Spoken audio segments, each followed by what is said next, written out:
আজকে ছিল Portugal versus আর্মেনিয়ার খেলা। আমরা আরো অনেক আগেই টিকিট কেটে রেখেছিলাম, মিনিমাম 20 দিন আগে। প্রাইস বেশি পড়লেও আমরা ফার্স্ট রোতে টিকিট কেটেছিলাম, ভেবেছিলাম যে রোনালদোকে দেখতে পারবো, এটাই আসলে মেন ইচ্ছা ছিল, কিন্তু সেই ইচ্ছাটাই আমাদের পূরণ হলো না। যাই হোক, hello everyone, welcome to my new video. Portugal versus আর্মেনিয়ার খেলা ছিল 2টা বাজে আমাদের এখানে টাইমে। সো আমরা 1 ঘন্টা হাতে নিয়ে বাসা থেকে বের হয়েছিলাম। অলরেডি আমাদের লেট হয়ে গিয়েছে, যদিও সেদিন এত ট্রাফিক ছিল, মানে এত ট্রাফিক আমি পর্তুতে আজ পর্যন্ত দেখি নাই। বাট এদেশের মানুষ খেলার প্রতি এতটা পাগল যে অনেকেই খেলা দেখতে গেছে। সো পুরা রাস্তা অনেক ট্রাফিক ছিল। এই ম্যাচটা হয়েছিল পর্তু ড্রাগাও স্টেডিয়ামে। গিয়ে দেখলাম যে লম্বা লাইন, তো আমি এখানে একটু দাঁড়াইছিলাম। আমার হাজবেন্ডকে বলছিলাম যে একটা মাফলার নিয়ে আসতে, সবার কাছেই পর্তুগালের মাফলার ছিল। তো আমি দাঁড়াইছিলাম, ও আমার জন্য একটা মাফলার কিনে নিয়ে আসছে। অ্যান্ড দেন আমরা লাইনে দাঁড়াইছি। আমাদের লাইনটা এত বেশি বড় ছিল না, যেহেতু আমরা ফার্স্ট রোতে টিকিট কাটছি। এখানে খুবই কম ছিল সিরিয়াল, অন্য জায়গায় অনেক বেশি সিরিয়াল ছিল। আমরা তো ওই সাইড থেকে এসেছিলাম, সো দেখেছিলাম। তো এই তো চেকিং করে আমরা ঢুকে গেলাম। আমি আমাদের ছাতা নিয়ে আসছিলাম, সেটা রেখে দিছে কারণ বৃষ্টি ছিল, ওয়েদার অনেক খারাপ ছিল। সো ভাবছিলাম ছাতা নিয়ে আসবো, বাট সেটা গেটেই রেখে দিছে। যাই হোক, পরে আমরা ঢুকলাম। যেহেতু প্রথম সারিতে আমাদের টিকিট কাটা ছিল, সো আমরা নিচে দিয়ে ঢুকেছিলাম, মানে উপরে আর যাইনি। গিয়ে দেখলাম যে মাঠ একদম আমার চোখের সামনে, সবাইকে আমি স্পষ্ট দেখতে পারতেছি, মানে আমরা যেখানে বসছিলাম। তখন মনে হয়েছিল যে প্রাইস বেশি নিলেও সিটটা খুব ভালো ছিল, সবাইকে খুব সামনে থেকে আমি দেখতে পাচ্ছিলাম। শুধুমাত্র রোনালদোই ছিল না, রোনালদো যদি থাকতো একদম চোখের সামনে ওকে দেখতে পারতাম, কারণ ওদের সবগুলো সেলিব্রেশন ওরা আমাদের এই সাইডে এসেই করেছিল। যাই হোক, এই তো ম্যাচ স্টার্ট হয়ে গেল। আর এখানে ম্যাও কোম্পানি থেকে, মানে এটা ম্যাও একটা সিম কোম্পানি পর্তুগালে, তো সেখান থেকে এই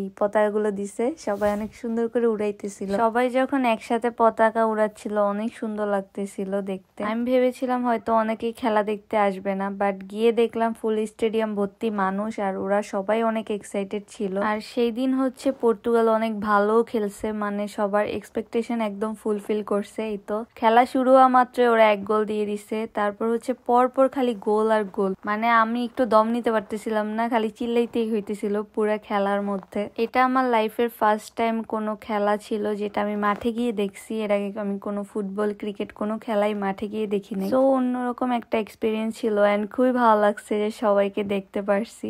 আর এই যে স্টেডিয়ামে অনেক টাইপের জিনিস হয়, এই যে ওয়েভ ক্রিয়েট করতেছিল ওরা। প্রথমে আমি বুঝতে পারিনি যে কেন এরকম করতেছে, পরে যখন খেয়াল করে দেখলাম তখন বুঝতে পারতেছি যে ও আচ্ছা, এটা তো ওরা ওয়েভ ক্রিয়েট করতেছে। অনেক সুন্দর লাগতেছিল দেখতে। যাই হোক, পর্তুগাল সেদিন অনেক ভালো খেলছে, 9-1 গোলে জিতছে। আমার কাছে খুব ভালো লাগছে, কারণ আমরা ফুল খেলাটা এনজয় করছি একদম।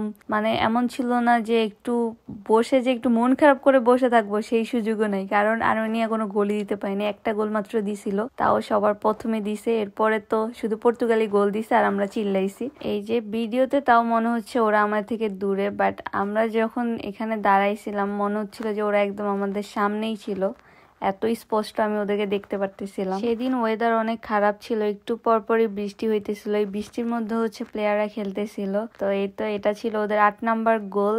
এটা দেওয়ার পরে আমি ভাবছিলাম যে চলে যাব, কারণ বৃষ্টি শুরু হইতেছিল, থামতেছিল। আর আমি এটা জানতাম না যে বৃষ্টির মধ্যে ফুটবল প্লেয়াররা খেলে। ওরা এই ভিজে ভিজেই খেলতেছিল, এই যে দেখাই যেতেছে একদম ঝড় তুফানের মতো বৃষ্টি শুরু হয়ে গেছিল মাঝখান দিয়ে। বাট যেটা দেখলাম, খেলা একটু বন্ধ হয়নি, ওরা খেলতেছে। আর এমনি তো পর্তুগালের বৃষ্টি খুবই অদ্ভুত। হঠাৎ করে দেখি যে অনেক জোরে বৃষ্টি আসছে, এরপরে দেখি যে 2 মিনিট পরে আবার কিছুই নাই, মানে কোনো বৃষ্টিই নাই, এরকম একটা অবস্থা। তো যাই হোক, আমি আমার জামাইকে বলতেছিলাম চলো আমরা চলে যাই, এত বৃষ্টি হচ্ছে। 8টা তো গোল অলরেডি দিয়েই ফেলছে, বাট আমার জামাই বলতেছিল না, ওরা আরেকটা গোল দিবে, 9টা গোল হবে। তো শেষমেশ দেখলাম যে হ্যাঁ ঠিকই, ওরা আরেকটা গোল দিছে, 9টা গোলই হয়েছে ওদের। যাই হোক, আফসোস শুধু একটাই, এখানে রোনালদো ছিল না। এই যে এখানে আমরা রোনালদোকে অনেক স্পষ্ট ভাবে দেখতে পারতাম, কিন্তু সেই সুযোগটা ছিল না। হয়তো ভবিষ্যতে হতেও পারে, আবার নাও হতে পারে, কারণ এত সামনে থেকে আমার মনে হয় না আমরা আর টিকিট পাবো। বা এই তো আমাদের ম্যাচ শেষ, সবাই অনেক হ্যাপি